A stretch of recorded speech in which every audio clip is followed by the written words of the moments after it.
Hello, studious students. Welcome to the overview for question 4 on paper 2 for the GCSE in English language. This video is based upon the new 8700 AQA specification consisting of 2 examinations. In this video, we will look at question 4, the language comparison question, in which you have to compare writers' impressions of things and how they use language to show their ideas of things.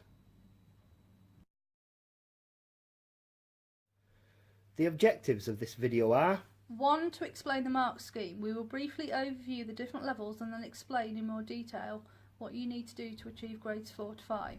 2. You will be introduced to key points and tips for answering the comparison question successfully.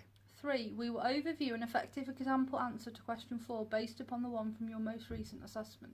4. Finally, you will get a set of exam tips with regards to revision and timing.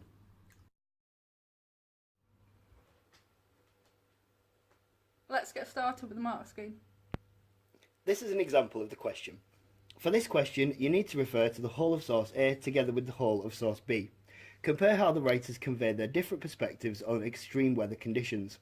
In your answer, you could compare their different perspectives on the extreme weather conditions, compare the methods the writers used to convey their different perspectives, and support your answer with references to both texts. Level 2, as you can see, only attempts to compare ideas, make some comment on how writers use language, using only some textual detail and identifying some different ideas.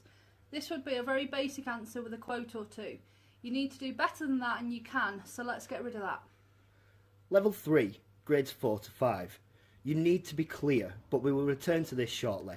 Level 4 expects you to be perceptive and very detailed about how writers use language to convey their ideas. So level 3 is where you're aiming at or even higher. In order to succeed in this, you need to clearly compare writers' ideas in a relevant way that is linked to the question, clearly explaining how they use language features like adjectives and adverbs or even similes and metaphors to show their opinions of things.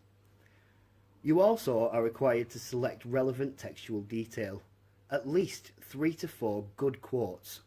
They don't have to be epic, even 1 or 2 word phrases can be as important as the best example of pathetic fallacy.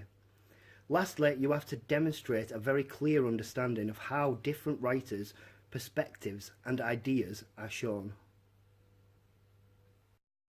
Now here's an example you've seen before. Just because it states that you need to refer to the whole text together with a second, that doesn't mean that you need to mention a little bit from everywhere. It simply means that you have the option of choosing anything from either text. They are both at your disposal, don't let it overwhelm you.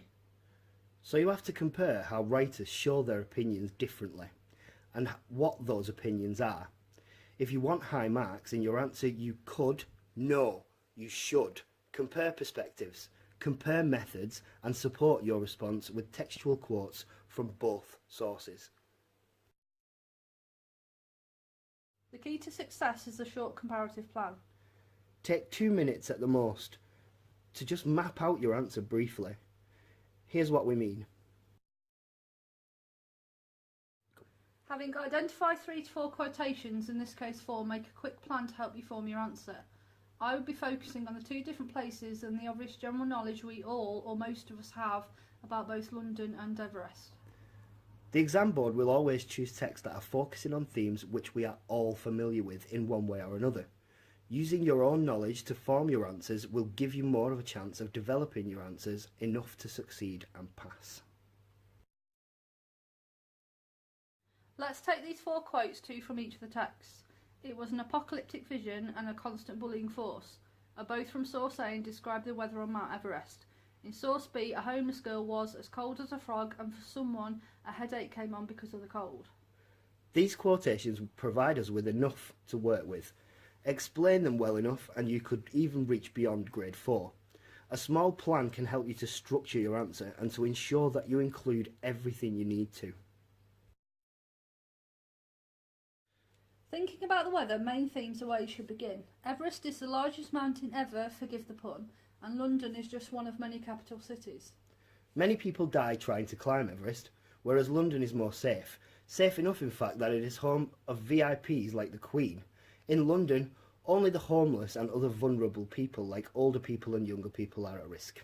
How would you write it down? If you want to practice, pause the video now, and see how your answer matches up with the following one. If you did pause, welcome back, and bear with us, it will be over soon. Remember the plan from before? Good. We're now going to write it up.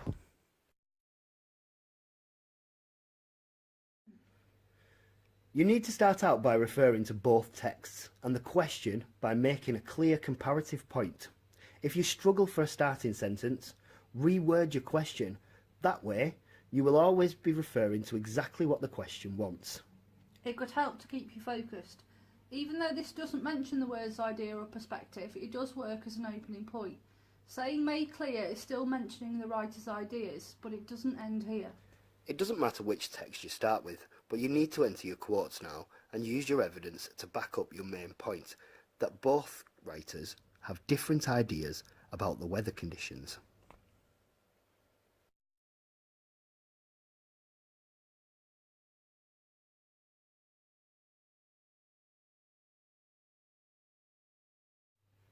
If you want to get high marks, you will also need to analyse the language in the quotes. So, name the words you pick out and tell the examiner what they mean to you. What you say matters here, it's what is most important. Tell the examiner what you think the writer's opinions are. Start with one writer and then introduce quotes from the next and analyse the key words as well. So don't forget your comparative phrases. Saying things like on the other hand, whereas, and however, show that you are comparing both texts. Also, never end on a quote. Make sure that you develop it further. Talk about the simile before you move on. Mention the frog. Mention that it's cold-blooded, and then always cold. So it's like the homeless feel like it's cold all the time, and it might never even go away.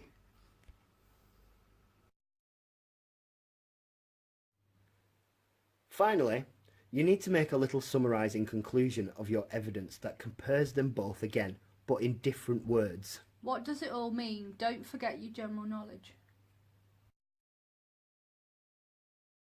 When looking for language features, it doesn't matter which you choose as long as you can write about them, so pick something out that you recognise. Don't try to guess if you don't know either, simply write what you do know.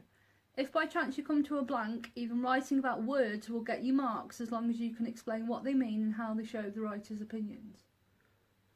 You need to make sure that your quotes all link to the same main point, and they can all be used to back it up. Big marks come from good explanation and synthesis. Putting one good paragraph together with 3 good quotes can get you more marks than 5 small P paragraphs. Point, evidence, explain is a good way to remember and structure your paragraphs, but one detailed paragraph with enough evidence can get you all the marks you need. Don't forget to ask yourself questions. Why is this adjective being used? How do you understand the text used because of the words in it? How do the words show the writer's opinions? Most importantly, does it link to the question? You are better off writing a lot about a little than lots of little bits about too much.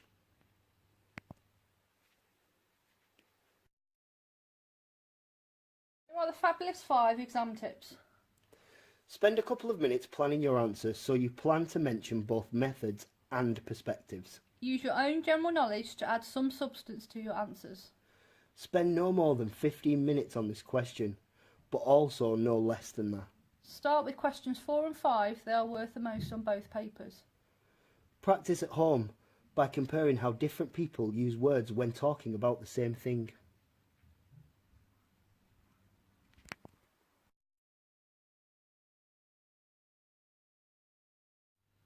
We wish you all the luck in the world for your exams on the 5th and the 8th of June.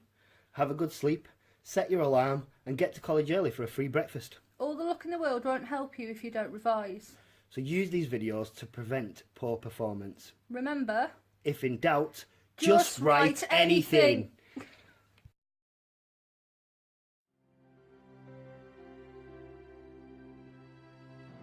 The first step before anybody else in the world believes it is you have to believe it.